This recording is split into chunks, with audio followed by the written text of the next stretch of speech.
The room was too quiet for a place full of machines. Green lights blinked like tiny eyes. The air smelled clean and cold. The big clock on the wall ticked, slow and loud, like it was counting down to something none of us could see. On the king-size bed lay Chief Benson, the billionaire everyone in Abuja knew, a kind man with a heavy heart. A soft tube ran under his nose. His eyes were closed. He had been in a coma for days. Doctors had tried everything. Nothing worked.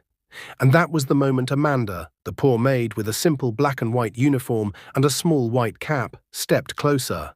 Her hands shook, tears rested on her lashes. She bent down, brought her mouth close to his ear, and began to sing. Softly, like you sing to a scared child in the dark. "Chief, the world still needs you," she sang in a warm whisper. "There is more to live for. There is love. There is work to do. You are loved more than you know." The heart monitor hissed and ticked. Dr. Jerry's eyes widened. Two men in clean suits at the door stopped talking and stared. Amanda's voice stayed gentle, steady and full. Then the monitor beeped, once sharper than before. Cut. 2 weeks earlier, Abuja had been bright and noisy as always. The morning sun turned the hospital walls white and gold. People came and went. Ambulances wailed. Inside a private suite on the top floor, a team of doctors stood over Chief Benson. He had collapsed in his home after a long night of staring at old photos of his wife and 2 children. He used to smile when he looked at them. Now his eyes hurt when he tried. "Blood pressure dropping," a nurse said. "We're losing him," another whispered. They fought for him for hours. They pushed medicine through lines. They spoke to him. They clapped near his ears. They called his name. Nothing. When the struggle ended for the day, the machines stayed. The room grew still. The staff rotated, tired and worried. Outside the door, board members from his company, Benson Holdings, moved like shadows, quiet, tight-lipped, whispering about stocks and signatures. Some were scared. A few looked a little too calm. Amanda stood in the hallway most days. She had worked for the chief for 2 years. She was the one who knew exactly how he liked his tea, the one who picked up fallen papers when the office wind blew, the one who hummed while she swept so the house would never feel empty. She was an orphan. She had quickly learned that kindness makes a hard world softer. Chief Benson had once told her, "Your song makes the walls feel less alone, Amanda." She had smiled and said, "Sir, your kindness makes my life feel less alone too." Now she watched him sleep like a lost traveler who had left the road. "Let the doctors work," people told her. "This is not your place." But a song does not ask for a place. A song asks for a heart. That evening, when the sun went down and Abuja's lights came on, one by one, Dr. Jerry stepped into the room and saw Amanda sitting in a corner chair, hands clasped, eyes pink from crying. "You should rest," he said gently. "You've been here all day." Amanda stood. "Doctor, I know I am just a maid, but I want to try something. If it is wrong, I will stop." "What will you try?" Dr. Jerry asked. She looked at the chief. "He used to tell me to sing when the house felt heavy. Maybe he needs a little light again." The doctor paused. He looked at the silent man, the numbers on the screen, the hopeless air. He thought of all the things science could measure and all the things it could not. "Keep it soft," he said at last. "I'll be right here."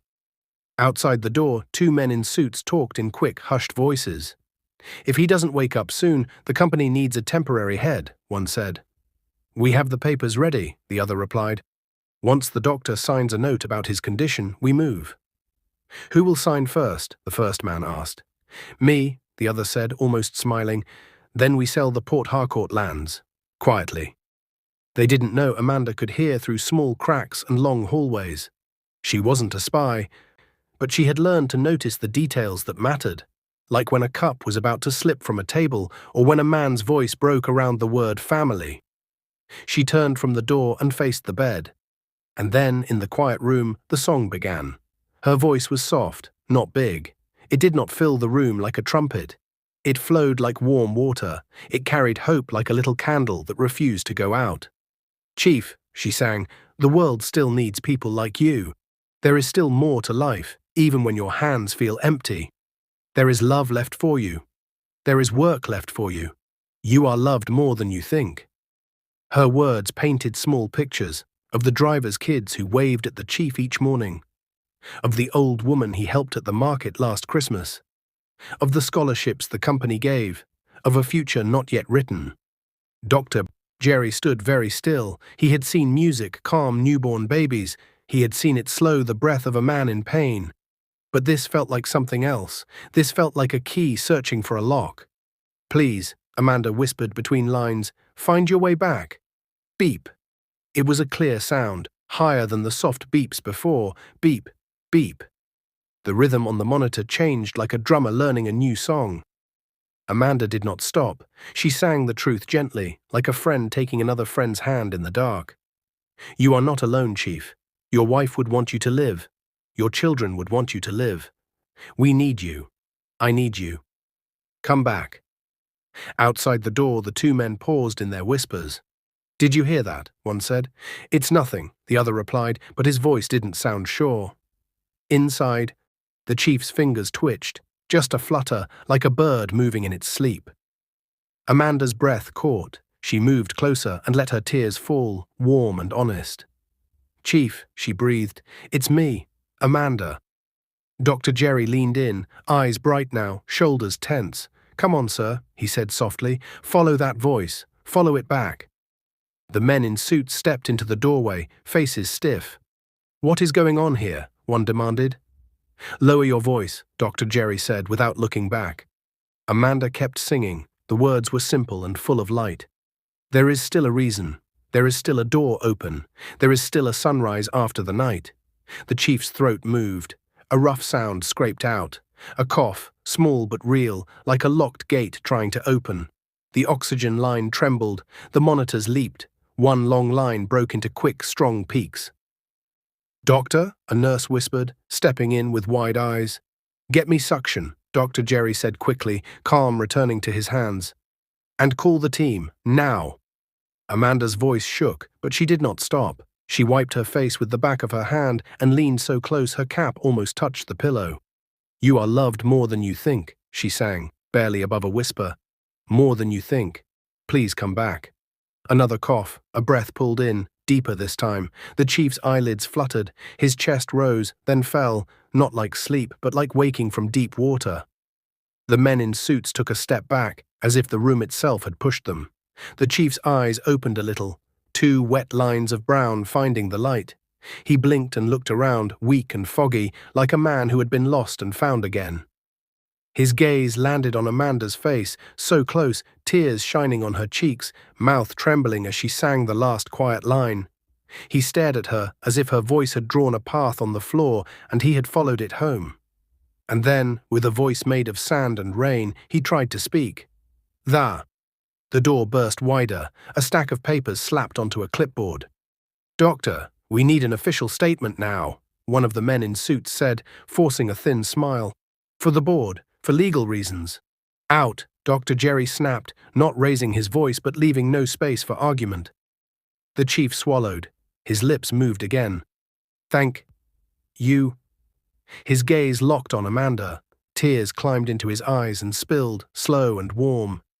Amanda.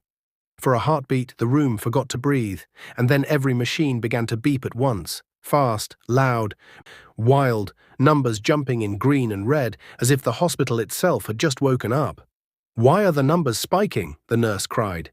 "Is he crashing or stabilizing?" Dr. Jerry shot back, scanning the screen. Amanda's song cut off. She stepped back, hands to her mouth, eyes filled with fear and hope, both fighting for space. The men in suits froze, caught between shock and their papers. The chief's fingers tightened around the sheet, his eyes glistening, his lips parting as if a long-buried truth was about to climb out into the light. The alarms grew louder, and the door behind them swung open again, this time to a face none of them expected to see. The alarms screamed like frightened birds, green and red lights flashed over the walls, doctors rushed in, nurses hurried with trays. Everyone moved at once, except Amanda. She stood frozen. Chief Benson's eyes were open now, truly open, wide with a mixture of pain, fear, and something even deeper. something like a long-buried secret trying to rise to the surface. His lips trembled. Am. He tried again, reaching one shaking hand toward her. It's okay, Chief, Amanda whispered, stepping forward slowly. I'm here. But before he could finish the words, his body jerked. The machines shrieked louder. Move back, Dr. Jerry ordered. Everyone clear the bedside. Amanda stumbled backward, her heart pounding hard.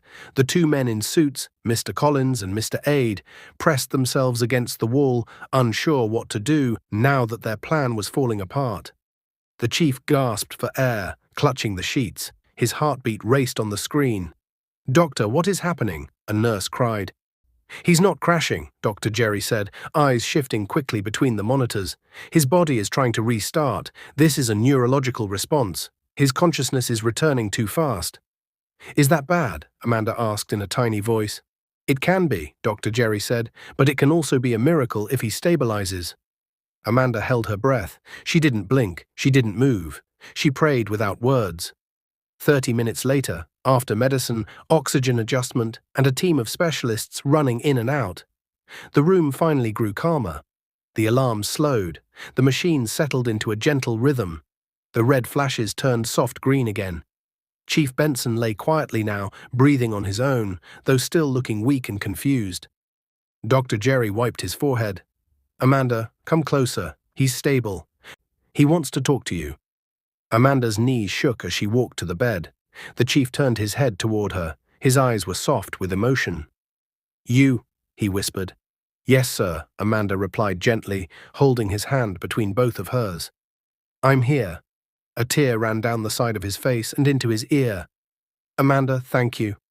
She swallowed hard. You don't have to thank me, sir. I do, he breathed. You gave me a second chance. You pulled me back with your voice. No one else could reach me. Mr. Collins, the older man in suit, stepped forward nervously. Sir, we need to discuss company matters. The board needs... Chief Benson slowly turned his head and gave him a weak, sharp stare. Not now. The man shut his mouth. The chief looked at Amanda again. I heard your song. It followed me. It found me in a very dark place. Amanda felt tears burning her eyes. I just wanted you to know you're not alone. I was alone, he whispered. For 2 years, I've been living with a hole in my heart, losing my wife, losing my children. I didn't know how to live again. I tried. God knows I tried, but every time I looked at our family photos, it felt like my chest was breaking. Amanda squeezed his hand gently. It's okay. You're safe now. He breathed in shakily. I don't know when my body gave up, when I collapsed, but I remember the darkness. And then I heard you. Your voice. Your words. His voice cracked. You saved my life, Amanda.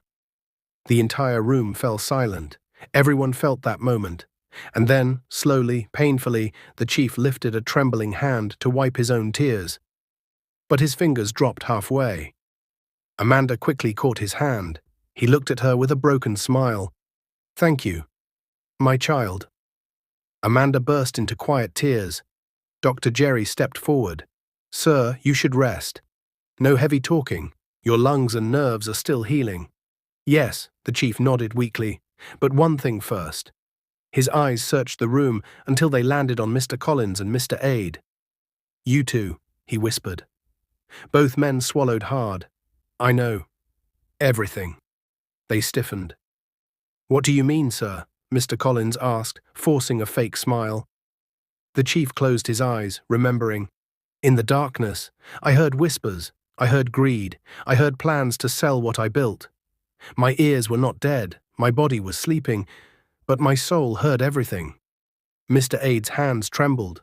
Amanda looked at them, confused and worried. She whispered to Dr. Jerry, What's happening?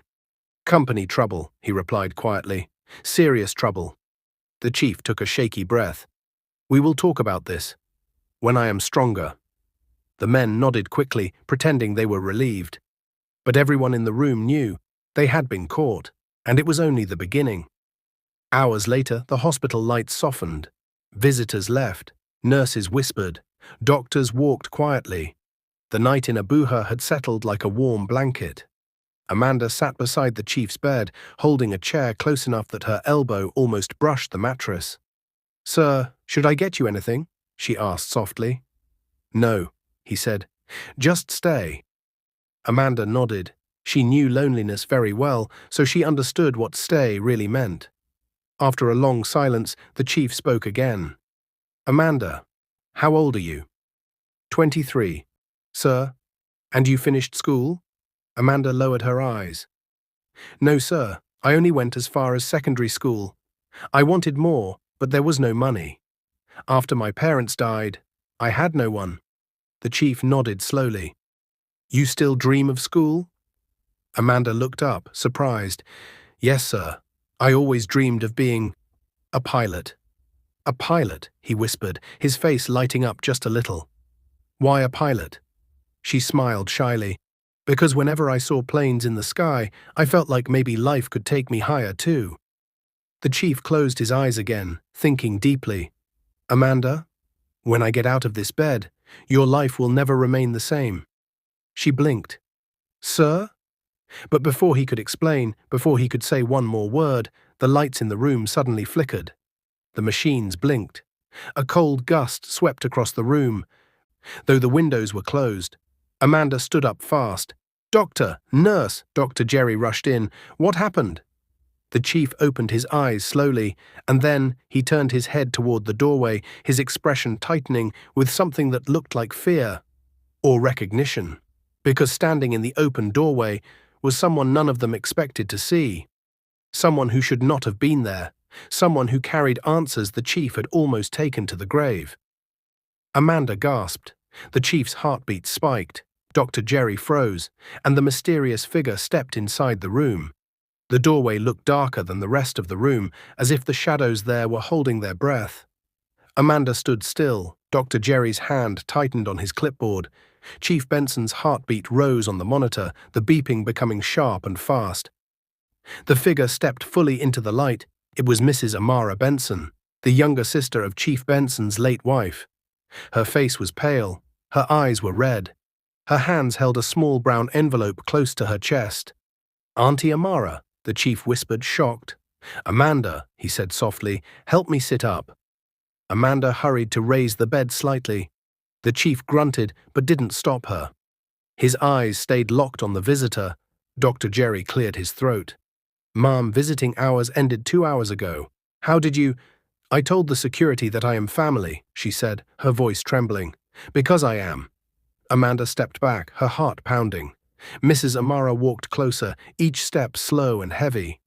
"You almost left this world," she whispered, eyes filling with tears as she stared at the chief. "Without hearing the truth. Without knowing what really happened the night your family died." The chief's breath caught.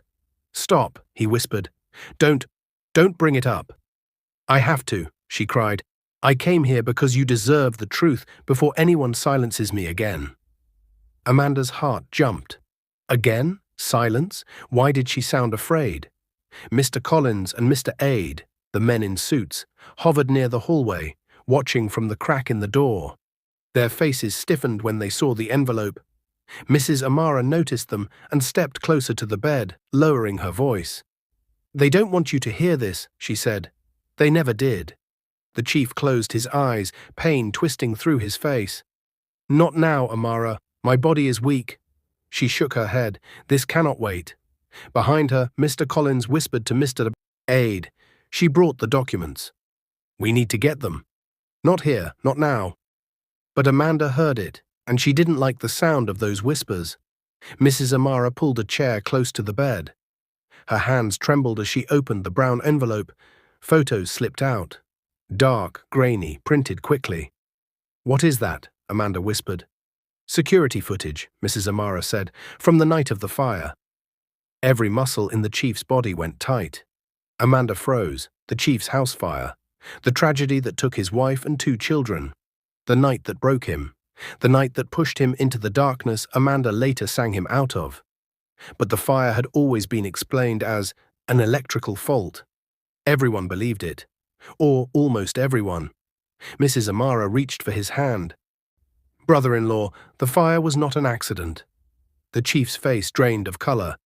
Amanda pressed a hand to her chest. Dr. Jerry's mouth fell open. What? What are you saying? The chief whispered.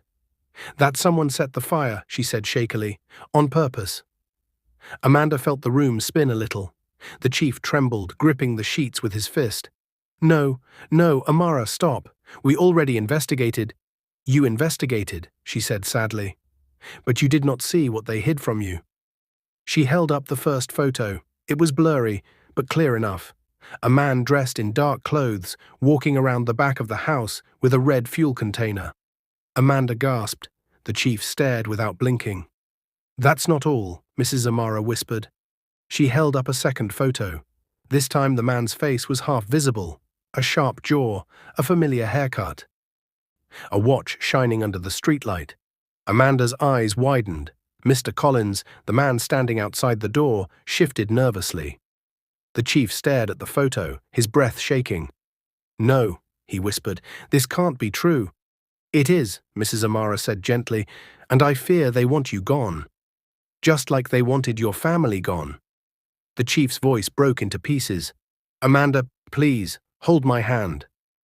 Amanda rushed to him and held his hand tightly. His tears dripped onto her fingers. Dr. Jerry stepped forward, voice strong. Sir, it might be too much for your heart. I need to hear it, the chief whispered, refusing to look away from Mrs. Amara. Tell me everything. But before she could speak, bam! The hallway door swung open hard. Mr. Collins marched in, smiling too wide. Chief, I think it's time you rest. This is stressful talk. Let's discuss business when you're well. Dr. Jerry stepped between them. Sir, I must ask you to leave. We need privacy, Amanda said firmly, surprising even herself. Mr. Collins ignored them and reached for the envelope on the bed. Mrs. Amara snatched it away. Don't touch this. Mr. Collins's face darkened. He wasn't even pretending anymore.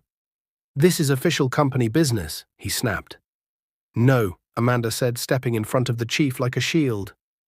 This is his family's truth. Something cold and dangerous flashed in Mr. Collins's eyes. Then the chief's monitor spiked again. The beeps grew faster. The green numbers jumped. His chest tightened. Doctor, Amanda cried, what's happening? Stress, Dr. Jerry yelled. He's going into shock. Everyone out. No one moved. Mr. Collins reached for the envelope again. Mrs. Amara held it tighter, shaking. Amanda, the chief gasped, eyes filling with panic and pain. Don't let him take. And then he collapsed back onto the pillow. The monitor screamed. The alarms exploded into wild red lights. Amanda screamed his name. Dr. Jerry grabbed emergency equipment. Nurses rushed in. The world spun into chaos, and in the middle of it all, the envelope slipped from Mrs. Amara's trembling hands and spilled open on the marble floor.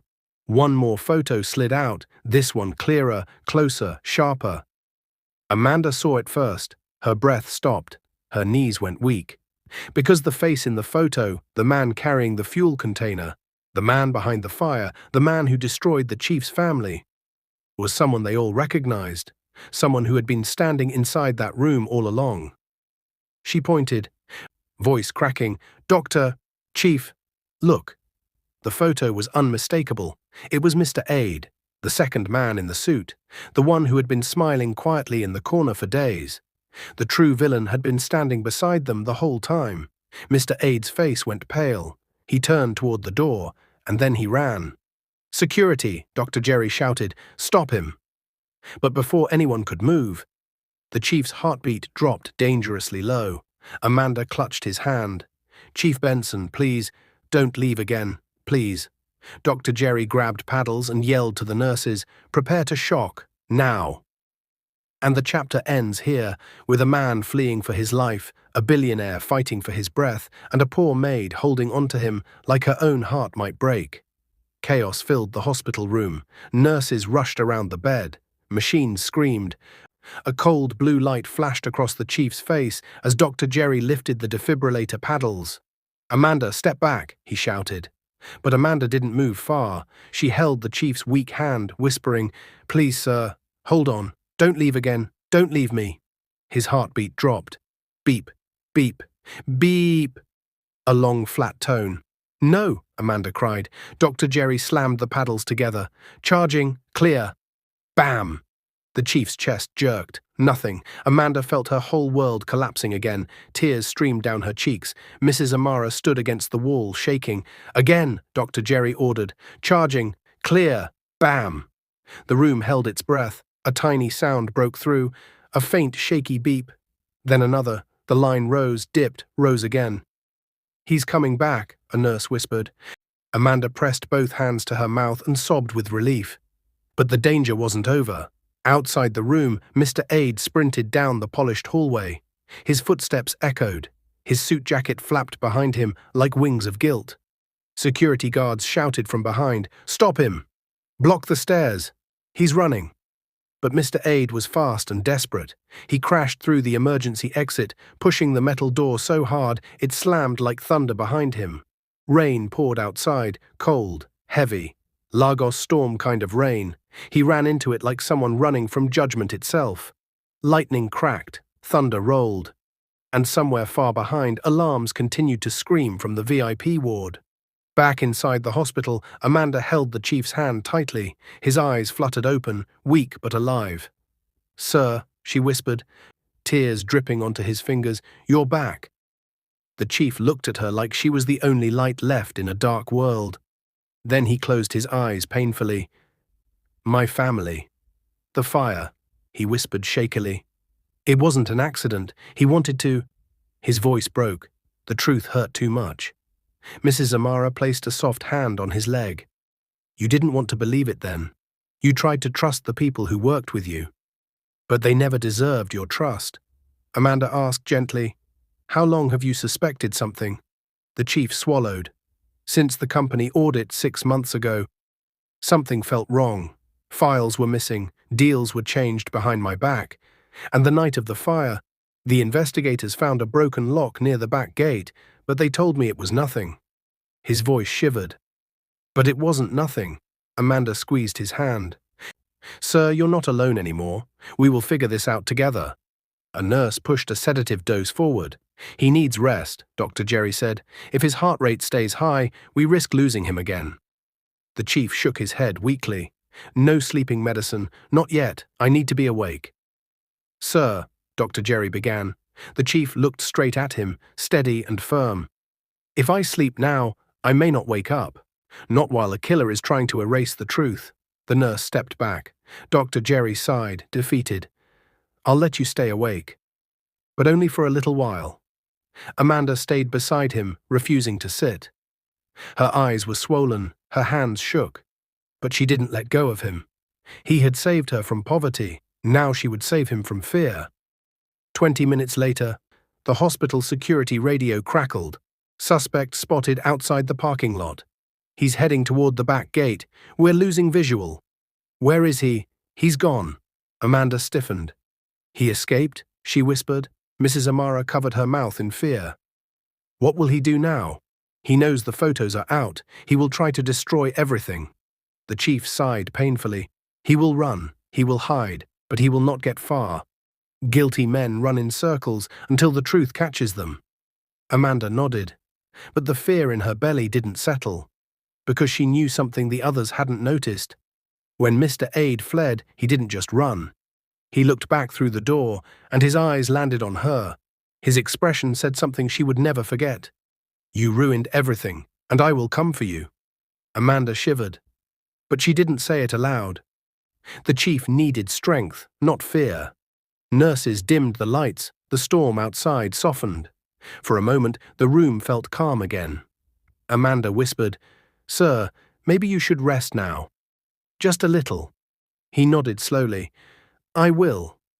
But stay close." "I will not leave you," she promised. "Ever." He gave a small, tired smile. "For someone who calls herself a maid, you have the heart of a guardian angel." Amanda blushed, looking down. "I'm not special. I just care." "That," the chief whispered, "is what makes you special." A peaceful silence followed, but it didn't last, because suddenly, a loud crash slammed against the door. Everyone jumped. A security guard rushed in, breathing hard. "Doctor, Chief, Everyone, listen carefully. Amanda's stomach tightened. What happened? She asked. The guard wiped rain from his face. It's about Mr. Aid.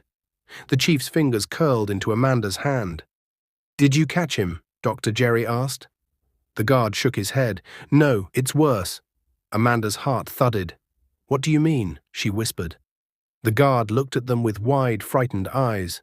After he ran out into the storm, we found his car abandoned near the old service road. And? Amanda asked, voice shaking. And his phone was inside, screen still glowing, one message open. He stepped closer, lowering his voice. It was a message he received just minutes before he ran. What message? The chief whispered. The guard swallowed hard. The message said, he paused, breath uneven. Finish the job, tonight. No mistakes this time. Amanda felt her blood turn cold. Mrs. Amara gasped. Dr. Jerry froze. And the chief, already weak, already trembling, gripped Amanda's hand so tight her fingers ached. Someone else, he whispered. Someone bigger. Someone powerful. Is behind all this. Amanda looked toward the dark hallway, fear crawling up her spine.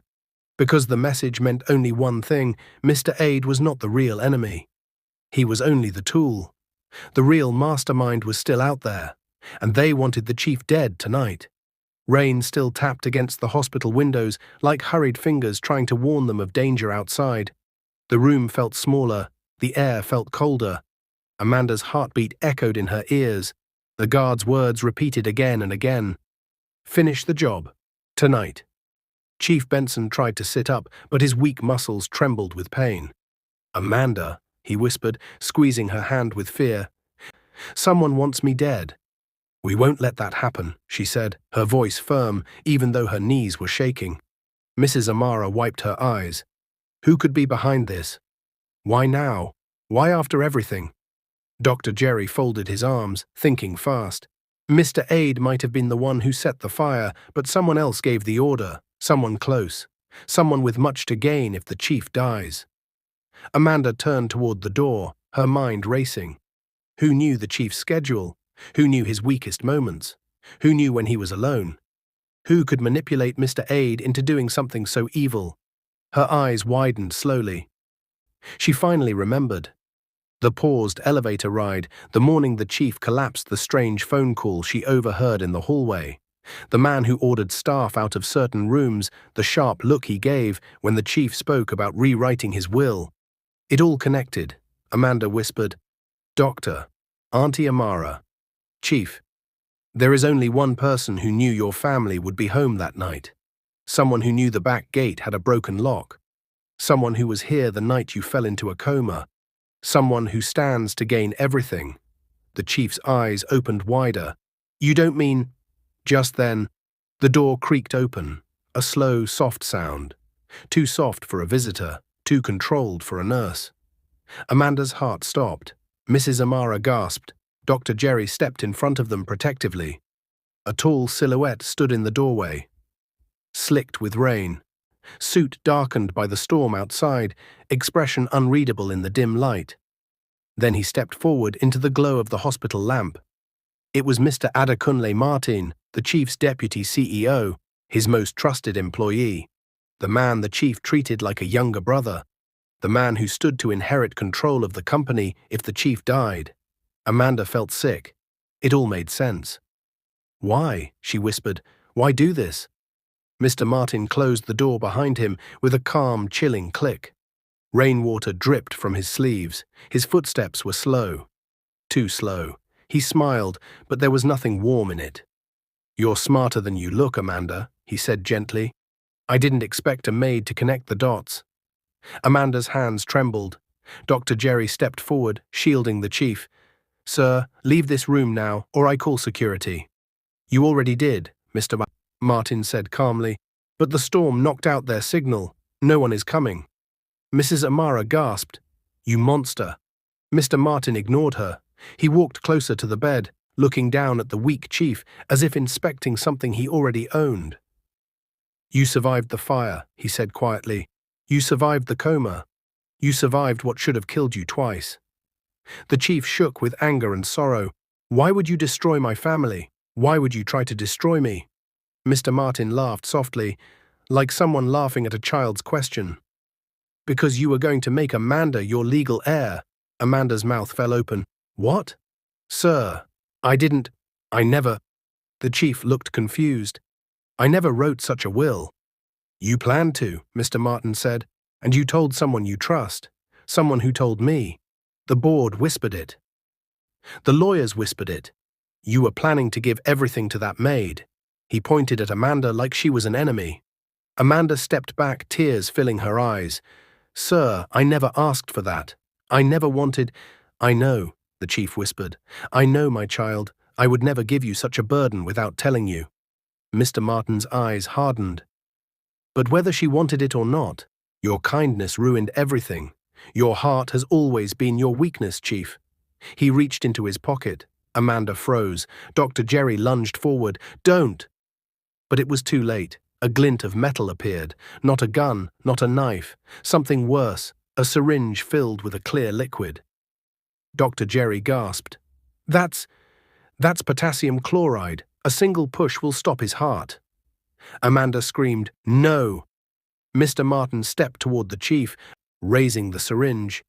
But Amanda moved first. She didn't think. She didn't plan. She threw herself between Mr. Martin and the bed, blocking the syringe with her arm. It stabbed into her sleeve instead of the chief's chest. Everyone froze. Rain softened outside. The world paused. The syringe fell from Mr. Martin's hand, bounced on the floor, and rolled under the bed. You foolish girl, he hissed. Amanda's breathing shook, tears mixed with fear on her cheeks. Her sleeve was torn, but the needle had not fully pierced her skin. You won't hurt him, she said, voice trembling but fierce. Not while I'm alive. Chief Benson looked at her with wide, broken eyes.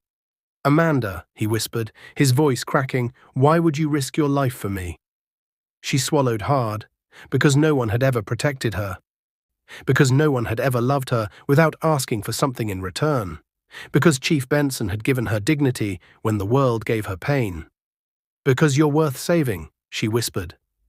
Before Mr. Martin could react, 2 security guards burst into the room, rain dripping from their uniforms. Drop your weapon, one shouted. Mr. Martin panicked. He turned toward the window, lightning flashed, thunder roared, and he jumped. No, Mrs. Amara screamed, but Mr. Martin didn't fall far. He hit the balcony railing below, and officers swarmed him instantly. Handcuffs clicked, shouts echoed. It was over. Back inside the room, Amanda rushed back to the chief's side. His hands trembled as he held hers. You protected me, he whispered, even when you were shaking yourself. Even when the whole world felt dark. Amanda smiled through her tears. Just like you protected me when you hired me, sir. He squeezed her hand gently. When I leave this hospital, he said softly, your life will never be the same. And for the first time since his family died, he smiled. A real smile. A smile full of new hope. 3 years later, Amanda adjusted her pilot uniform in the small mirror inside the cockpit.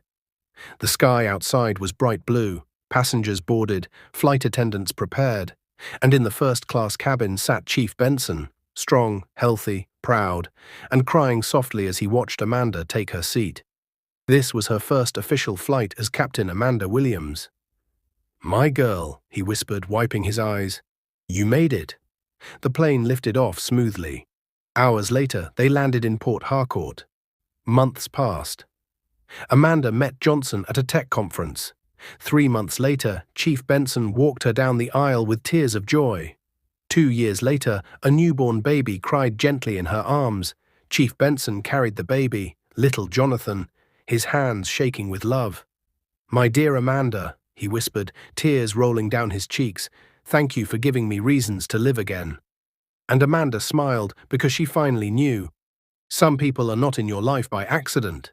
They are placed there by destiny to change everything. If you like this story, comment, share, and subscribe to our channel for more interesting stories.